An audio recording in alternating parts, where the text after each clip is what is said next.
મારું નામ દીપકભાઈ સરદાર પટેલ MS લાખાણીમાં ભણે છે. શું જોયું અત્યારે? સ્કૂલેથી એમાં બજારમાં હતા, સ્કૂલેથી ફોન આવ્યો કે ભાઈ તમારી દીકરી બેભાન જેવી થઈ ગઈ છે, તો તમે છેલ્લી સ્કૂલે આવો છો, અમે ડૉક્ટરને બોલાવ્યા છે. પછી અમે ત્યાં પહોંચ્યા પછી હજુ ડૉક્ટર કોઈ આવ્યું નથી, 108 બોલાવ્યું, કોઈ વસ્તુ છે બોલાવી હતી. એટલે સ્કૂલની અંદર આખી સ્કૂલમાં લાઇટ છે નહીં, જનરેટરની વ્યવસ્થા નથી.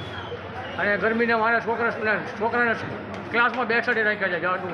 લાઇટ ના હોવા છતાં તો બહાર બેસાડી દેવાય ને, સ્કૂલ ક્લાસમાં ન બેસાડે ને એ લોકોએ. કેટલા વિદ્યાર્થીઓ છે? અત્યારે 10-12 છોકરાઓ છે, છોકરીઓ છે, બધાને આ તકલીફ છે. અત્યારે અહીંયા હોસ્પિટલમાં કેટલાને લાવ્યા? અત્યારે હોસ્પિટલમાં 2 જણને લાવ્યા છે. રાણા કૃપાલસિંહ. સરદાર પટેલમાં મારી ભત્રીજી અભ્યાસ કરે છે, એને ગભરામણ થઈ એવો ફોન આવ્યો, એટલે અમે ત્યાં આગળ ગયા તો ત્યાં આગળ આવી 10 દીકરીઓ બેઠી હતી આવી રીતે અનકોન્શિયસ હતા હરવાર. એટલે 108માં ફોન કર્યો અને અહીંયા લઈને આવ્યા છીએ. અને ગભરામણ થઈ શું થયું એ નથી ખબર, લાઇટ ગઈ એટલે આવું થયું એમ કીધું એ લોકોએ. અને એક દીકરી સિરિયસ છે, એને હજી આમ છાતીમાં ને બધી ગભરામણ થાય છે. આ લોકો એવું કહે છે કે તમે પ્રાઇવેટમાં લઈ જાઓ. 10 ખરી, 10-12 દીકરીઓને આવું થયું છે ગભરામણ.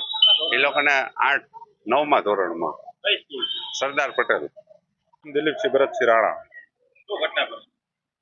અમે ઘરે હતા, સ્કૂલેથી ફોન આવ્યો કે આવી રીતે દીકરીઓને મજા નથી તો તમે ફટાફટ આવો.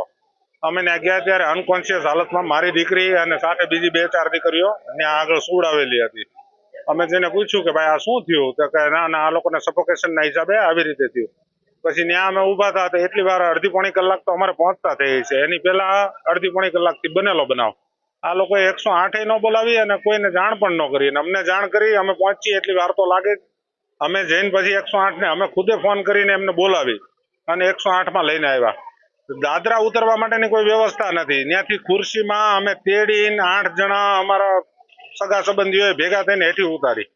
જ્યાં સુધી અમારી પાસે સ્ટ્રેચરની સુવિધા નહીં, સ્કૂલમાં કોઈ પણ જાતની સુવિધા નથી, જેનો અમને ઘણો દુઃખ થયું. અત્યારે જો મારી દીકરીને કાંઈ થશે તો હું એનો બ્લેમ પૂરેપૂરો સરદાર પટેલ સ્કૂલ ઉપર કરીશ.